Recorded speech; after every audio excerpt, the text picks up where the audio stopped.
Order છે. તો શું થયું? બર્ગર અને કેક ગટ્ટુ બનાવે વગર બ્રેક. Food express. ઓર્ડર હોય રાઈટ, કોઈન્સ મળશે ડે અને નાઇટ. લિંક છે ડિસ્ક્રિપ્શનમાં. જલ્દીથી પુન્ટુન કિડ્સ ગેમ ડાઉનલોડ કરો અને ફન શરૂ કરો. Meeting old teacher.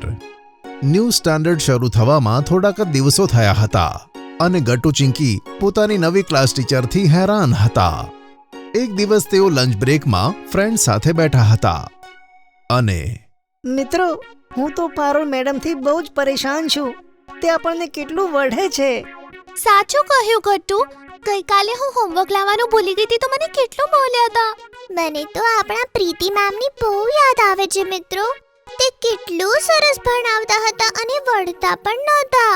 અરે ગુડ્ડી, પ્રીતિ મેડમ ક્યારેક આપણને વળતા પણ હતા ને, તો પણ પછીથી કેટલું પ્રેમથી મનાવી પણ લેતા હતા.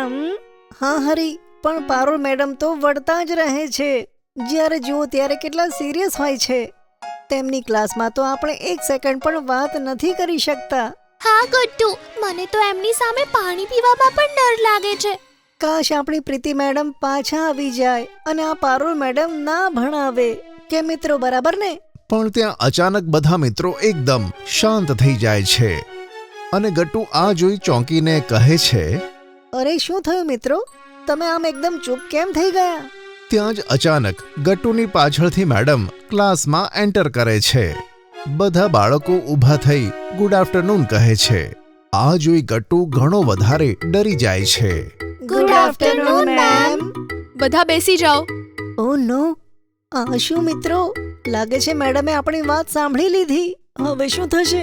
મને પણ કઈ ખબર નથી પડતી ગટ્ટુ. આપણે તો ફસાઈ ગયા. મેમ આપણને વળશે તો? પણ જેવું ગટ્ટુ ચિંકીએ વિચાર્યું હતું એવું કશું ન થયું. મેડમ ગુસ્સેમાં તો હતા, પણ ગટ્ટુ ચિંકીને કશું નથી કહેતા. જલ્દી બધા પોતાની બુક્સ કાઢો અને ગટ્ટુ, તું રીડિંગ સ્ટાર્ટ કર. Okay ma'am. ગટ્ટુ રીડિંગ કરવા લાગે છે અને આમ ક્લાસ ખતમ થાય છે. મેડમ વાત કર્યા વગર ક્લાસમાંથી જતા રહે છે. બેલ વાગે છે અને સ્કૂલ છૂટે છે. હવે શું થશે ગટ્ટુ ચિંકી? મેડમે તો કંઈ કીધું જ નહીં. શું તેઓ આપણને સસ્પેન્ડ તો નહીં કરે?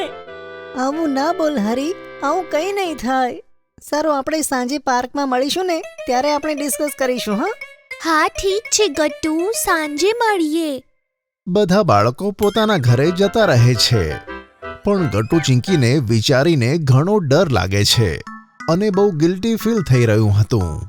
સાંજે જ્યારે તેઓ પાર્કમાં મળે છે ત્યારે રમવાની જગ્યાએ ચૂપચાપ એક જગ્યાએ બેસી જાય છે. મને તો બહુ ચિંતા થાય છે ગટ્ટુ.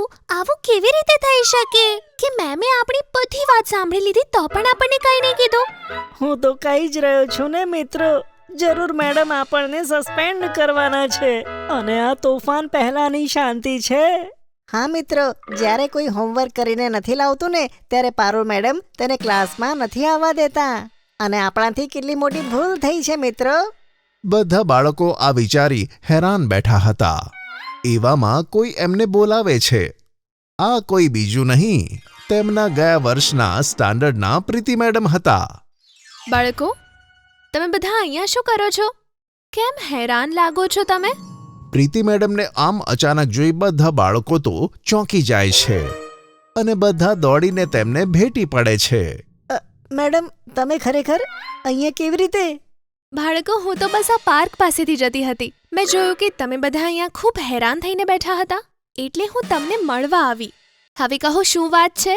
મેમ, અમારાથી બહુ મોટી ભૂલ થઈ ગઈ. હા મેમ, અને અમને આ વાતનું બહુ ગિલ્ટ થાય છે. શું? પણ થયું શું બાળકો? તું કે તો ગટ્ટુ. પછી ગટ્ટુ પ્રીતિ મેડમને બધી વાત કહી દે છે. આવું થયું મેડમ, તમે જ કહો ને. અમારાથી કંઈ ખોટું તો નથી થયું ને? પારુલ મેડમથી ખરેખર બીક લાગે છે અને તેઓ અમને હંમેશા વળતા હોય છે. અમે કંઈ ખોટું થોડું બોલ્યા છે? ના ગટ્ટુ, આ ખોટી વાત છે.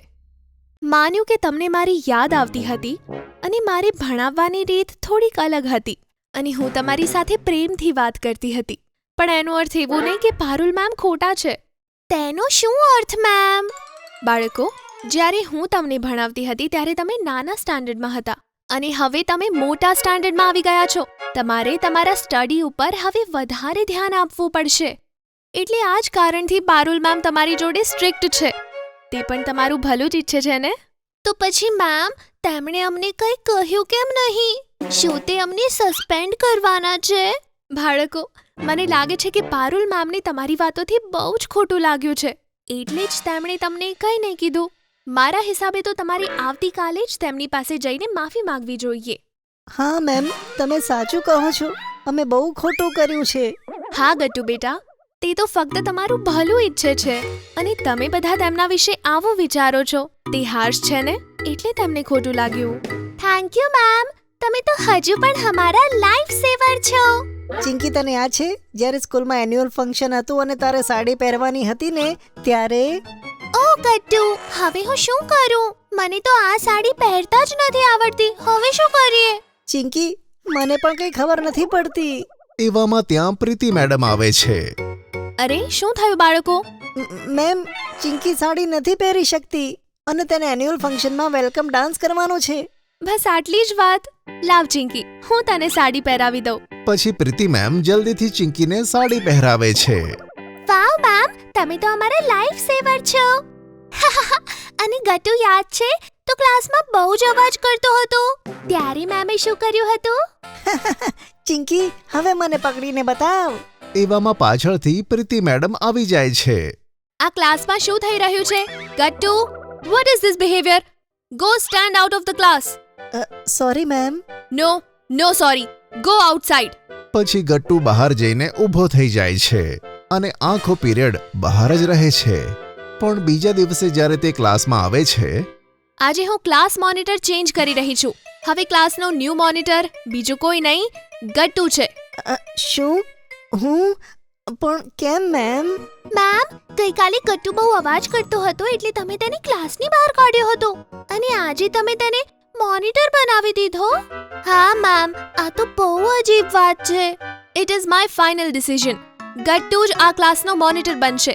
ક્લાસમાં પહેલા કોઈ પણ મેડમના ડિસિઝનને સમજી નથી શકતું. પણ જ્યારે રિસ્પોન્સિબિલિટી આવવાથી ગટ્ટુ એકદમ શાંત અને રિસ્પોન્સિબલ બિહેવ કરવા લાગે છે, ત્યારે બધા મેમનો પ્લાન સમજી જાય છે. હા બાળકો, અચ્છા હવે મારે જવું પડશે. મને લેટ થાય છે. પણ યાદ રાખજો, આવતીકાલે તમારે શું કરવાનું છે? પારુલ મેમની માફી માંગવાની છે. વેરી ગુડ બાળકો. Bye bye. Bye bye ma'am. બીજા દિવસે બાળકો લંચ બ્રેકમાં સ્ટાફ રૂમમાં જતા રહે છે, જ્યાં બધા ટીચર્સ લંચ કરતા હતા. પારુલ મેમ, શું અમે અંદર આવી શકીએ? તમે બધા અહીંયા? શું થયું?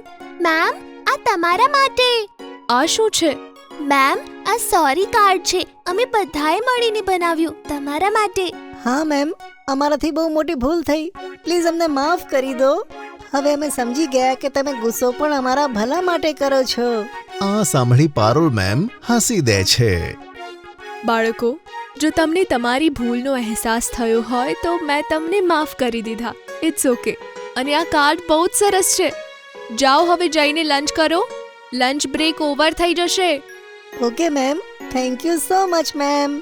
બધા બાળકો ખુશ થઈ ત્યાંથી જતા રહે છે. હવે ગટ્ટુના મનમાંથી બધી ભૂલનો ભાર ઉતરી ગયો હતો. જો તમને અમારી વાર્તા ગમી હોય તો પુન ટુન કિડ્સને લાઈક, શેર અને સબસ્ક્રાઇબ કરજો.